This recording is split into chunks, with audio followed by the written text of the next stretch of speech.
The Ultra Club, a passionate project I started last year, and we've made many projects for it, but now we are coming back to life, I guess you could say. After 9 months of being in the dark, we are back with our new film today, and I thought, why not give you a recap of what's happened with the Ultra Club to save you some time? It started with the Static Nightmare, in which basically it was a very weird project. But let's just say I turned, well, I was cloned into an AI, and the AI turned out to actually be a real thing, and it came to try and steal my place in the world. And let's just say it didn't work out well for me. I came back eventually, but the AI would just not stop quitting until I realised loads of people were getting cloned with AIs. So I had to do the one right thing. I had to bring them to justice in a very healthy battle, I guess you could say.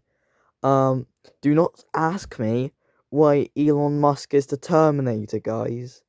Because if you ask me, my old storytelling side is gone. So basically I have no clue why that happened, but like it just did, I guess.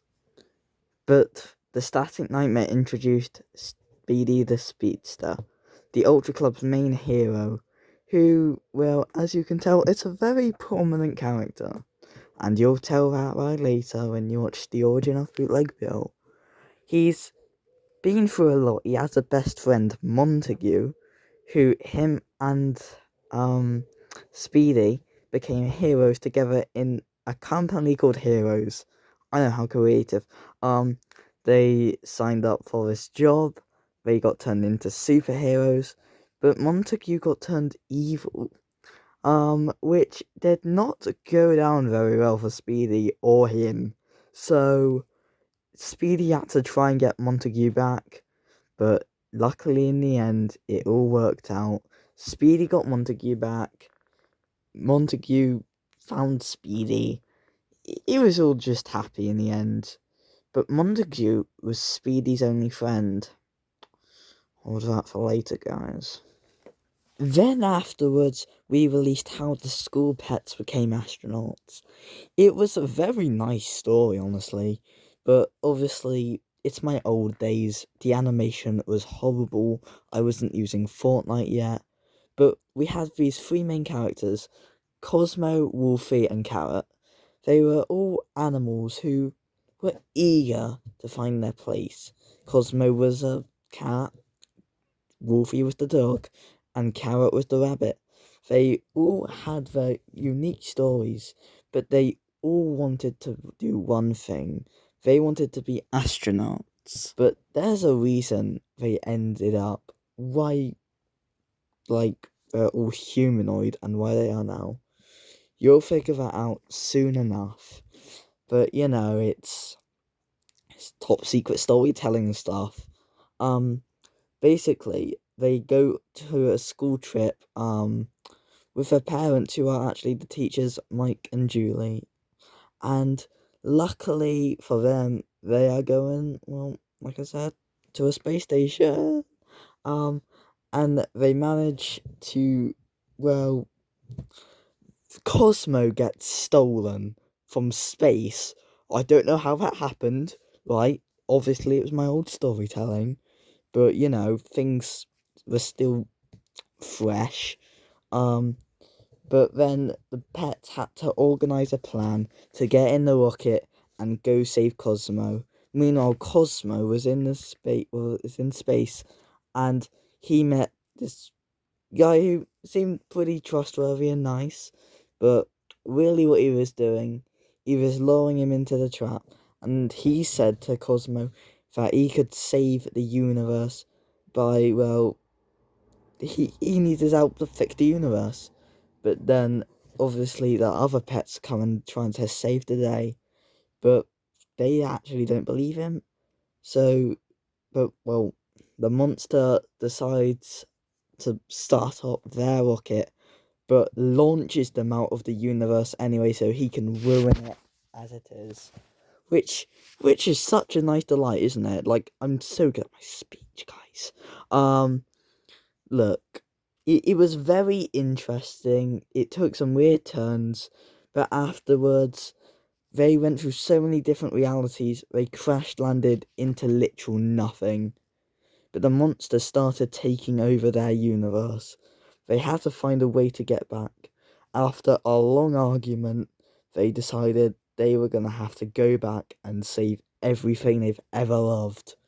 And they start up the rocket, they get home, but they crash into the monster, and him and Cosmo have a humongous fight, which was a bit emotional. They talked about the past a little, but luckily the monster gets defeated, the world's saved, but that left off, there was a cliffhanger.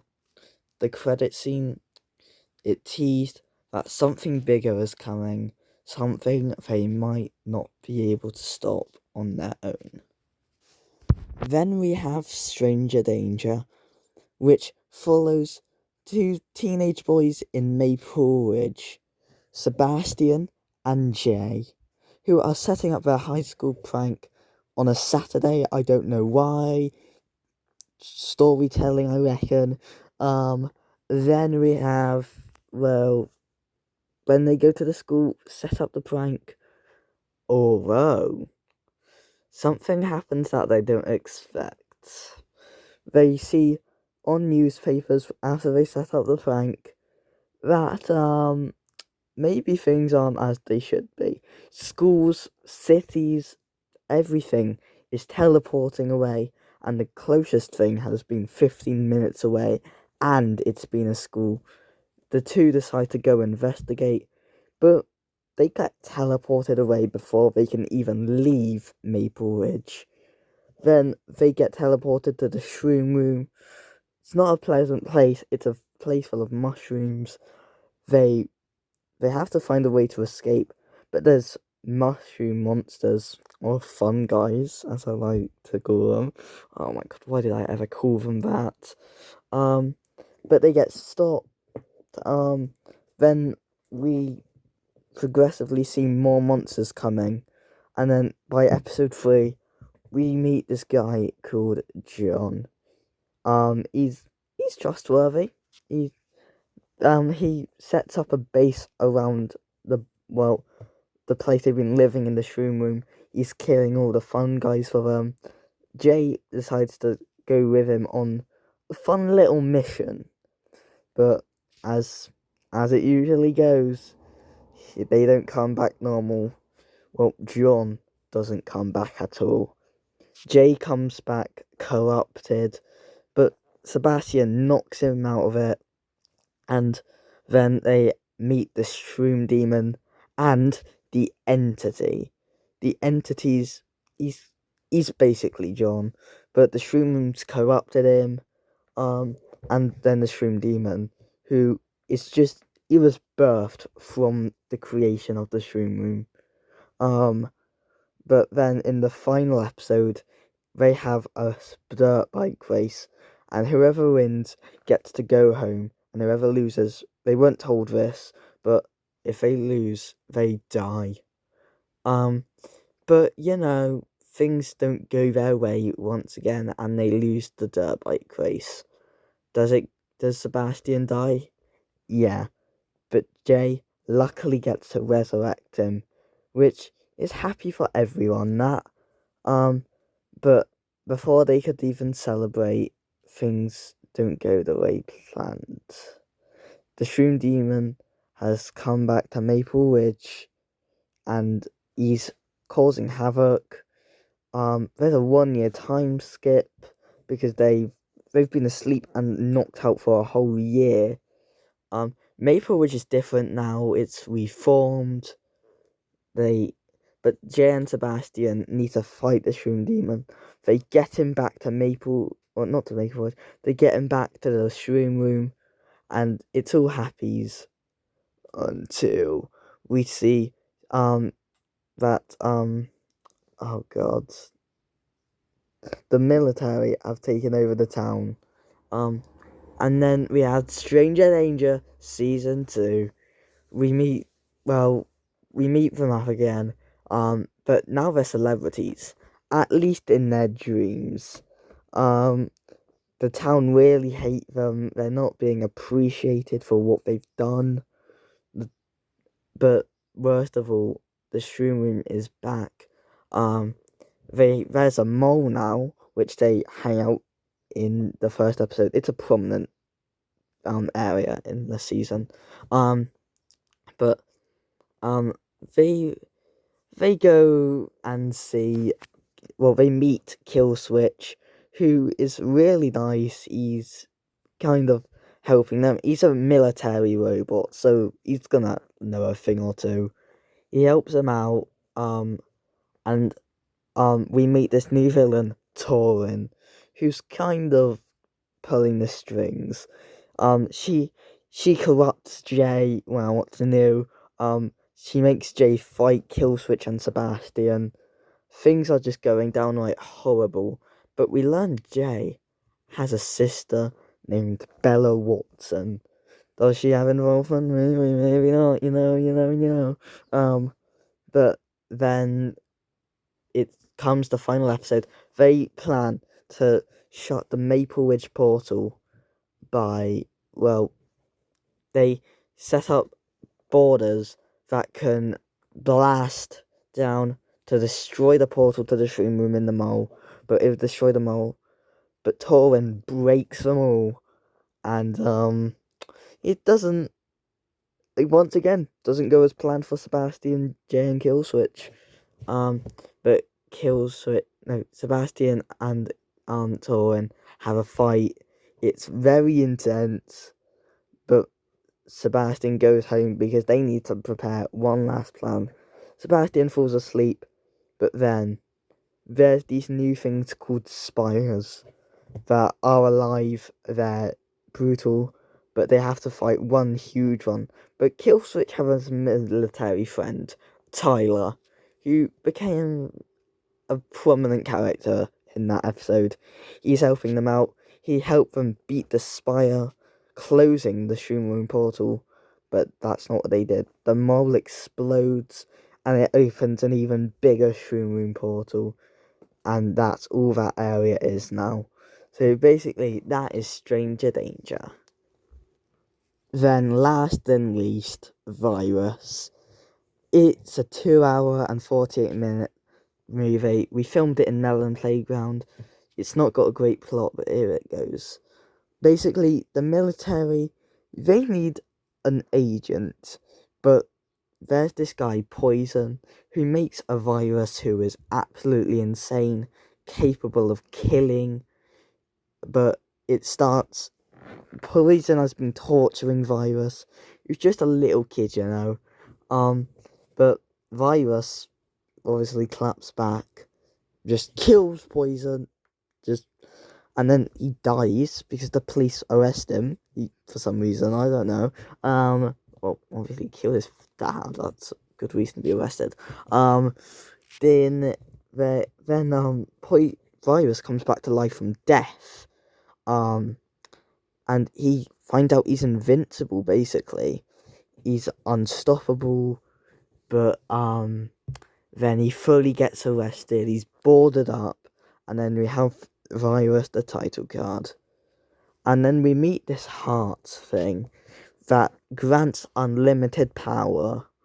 And then we move to present day. We meet Dave, who is just a normal family man living his every single day life. He's got perfect wife, perfect children, and, well, everything's going well for him until he meets Larry. I think that's his name. I forgot his name. But he's kind of just trying to get rid of Virus because Virus is on the loose again, and he knows Dave can help. But for some reason, Dave gets a call. His wife divorced him. And then it's a very depressing scene of him singing in his car after he's had a divorce, which I don't think that's how it usually goes. I think it's both sides of a party decided force, but like whatever floated my boat last year in October. Um, but then boom. Why do I keep saying then boom? Right, then boom. Oh my god. Then basically, it gives Dave a decision. He has to go help Larry, and they both try to track down the virus. Nothing's really working until boom, they get a lead. They know he's in space. So Larry has a spaceship. I'm not even joking. Larry has a spaceship. They go to space, but before they land, or they launch, they meet this kid, Tommy, who's watching YouTube shorts. He's a bit of a weirdo, but you know, they don't mind him. He's pretty nice, he's pretty sweet, until he calls them bastards and loads of other stuff, but you know, it's under the table toes. But then, yeah, they go to space and try to stop the virus. But it turns out virus's blood is only in space. Why? That was never explained. It just is. Right. Let's make up a fake idea. Right. The reason it was in space. He visited space and then he jumped down to Earth and he was bleeding. That is a great explanation, guys. Pretend that's what happened the whole time. And then we see they land back to Earth, but virus is starting to be found, and Godzilla kills him, and then they all congratulate them. That is basically it. And then virus isn't now in hell. He escapes hell somehow. This movie is so confusing. He escapes hell, and this film is so damn weird, guys. I don't even know what I was cooking for 2 hours and 48 minutes. And then he's back from hell. You know, he's back, but you've realised there's others like him.